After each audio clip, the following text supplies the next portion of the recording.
So we come to the second last step in our walk through Isaiah. It's been quite a long walk.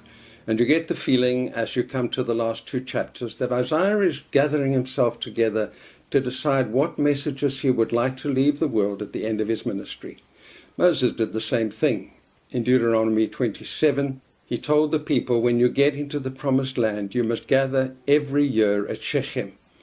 Now Shechem was the first place in Canaan that God confirmed his covenant with Abraham. Shechem is flanked by two hills. Now Israel's such a small country that every lake is called a sea and every hill is called a mountain. And there is Mount Ebal and Mount Gerizim. They make a natural amphitheater. And half the priests were to gather on Mount Ebal and proclaim over the people the curses that would come on them if they did not follow the Lord. And then the other priests were to stand on Gerizim and to proclaim over the people the blessings that would come if they did. And so Shechem became a place of choice. Joshua, at the end of his ministry, gathered the people together at Shechem and put before them a choice. Choose you this day who you will serve. Jesus met with the woman at the well there and put a choice before her. And Isaiah ends his ministry also by offering the world a choice. He does it by combinations of warnings and promises. You can see how they alternate from one to the other. Right in the middle there, it actually alternates 4 times in 2 verses.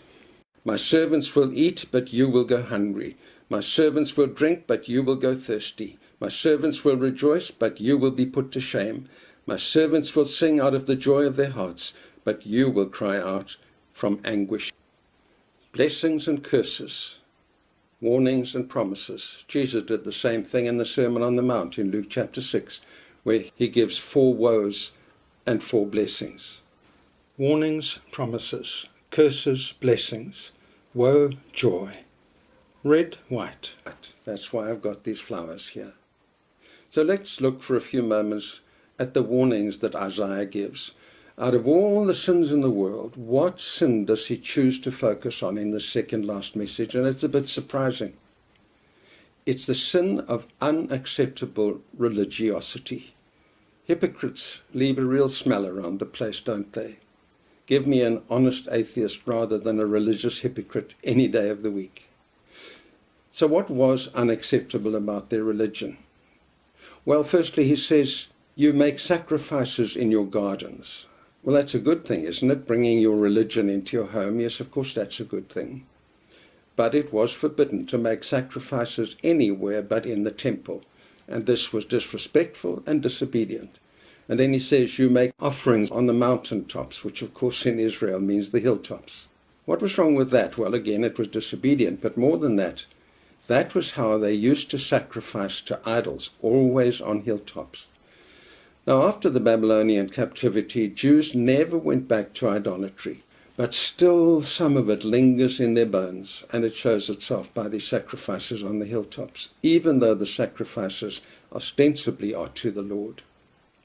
And then he says, shockingly, you eat the flesh of pigs. And what's shocking about this is pig's meat, pork, crackling, is very tasty, but it was forbidden.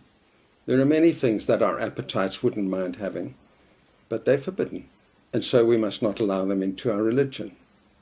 And then he says rather quaintly, you spread a table for fortune and wine for destiny. Now that kind of is reminiscent, isn't it, of the Last Supper, the bread and the wine.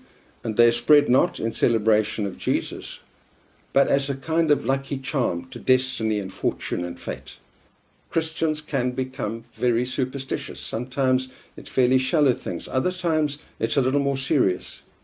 I know of Christians who will quite happily say, I'm a Pisces, you're a Sagittarius, and they mean it, as if the stars have anything to do with our lives. I was really shocked one time when I was staying in a well-known missionary home, I won't mention the name of it, and to see the numbers on the doors.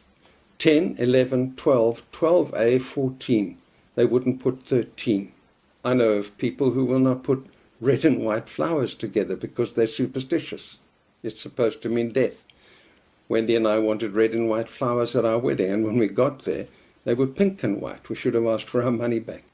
And we need to look back over our lives whether there's any taint of the occult or good luck charms or anything like that, playing glassy, an uncle who was involved in the occult, reading the horoscopes, whatever it may be, and root it right out of our Christian lives. But the worst thing about the religion is that you say, don't come near me, I'm too sacred. The pinnacle of religious pride. Pride, of course, is the root of all sin. That was the sin of Eve. She wanted to be like God. And so Isaiah, in the second last message, gives a warning against religion that actually isn't real. But let's turn to the promises. The wonderful promises of Isaiah 65. There's everything here that your heart could desire. Just read it for yourself, pray it for yourself, pray it for your family. Wonderful, wonderful promises. But they reach the pinnacle in the promise of a new heaven and a new earth. This is really interesting. Isaiah has already twice prophesied a new world. He did it in chapter 54, and then he did it again in chapter 60. But what is interesting in those two is that he was prophesying it about Jerusalem.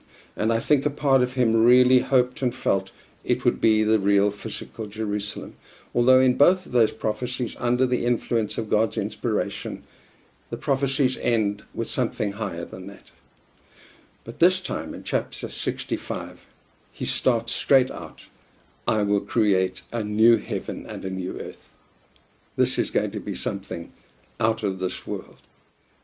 But then he must have been delighted when, under the inspiration, God revealed to him that the new city would be called Jerusalem. Jerusalem a delight, and my people a joy. How Isaiah loved Jerusalem. Now, there is such a thing known as the Jerusalem syndrome. It's actually a recognized disorder. People get to Jerusalem and they go quite moggy. They go completely irrational. They get fixations and obsessions. They go there for special missions and so on. I met some of them. When we took groups to Skull Hill, we would always teach that the picture of 3 crosses up on a hill is actually incorrect. That's the art and the movies, but it isn't correct. The Bible says nothing about a hill. It just talks about a place called a skull. And so with every group, we would tell them, Romans never crucified on top of a hill. They always crucified down next to a busy road so that the people could see up close the penalty for defying the Roman Empire. Well, I finished that talk one day and a man came up to me and he said very seriously, that can't be right because of the hymn that says on a hill far away. People with the Jerusalem syndrome just can't be argued with. So did Isaiah suffer from the Jerusalem syndrome? Not for 1 second. He was as sane as the day is long. But he did love Jerusalem with all his heart, as we should love our country with all our heart. And he was delighted to know that the new city of God will be called Jerusalem. And so he gives to this world in chapter 65 the most exalted passage in the whole of Isaiah, and the most exalted passage about heaven in the whole Old Testament. And of course, he provided the material for John in the book of Revelation in chapter 21 to give the most exalted view of heaven in the whole Bible. I've read that passage so often at funerals that I know it off by heart. Then I saw a new heaven and a new earth, for the first heaven and the first earth had passed away, and there was no longer any sea. I saw the holy city, the new Jerusalem, coming down out of heaven from God, prepared as a bride, beautifully dressed for her husband. And I heard a loud voice from the throne saying, Look, God's dwelling place is now among the people, and he will dwell with them. They will be his people, and God himself will be with them and be their God. He will wipe away every tear from their eyes. There will be no more death, no mourning, nor crying or pain, for the old order of things has passed away.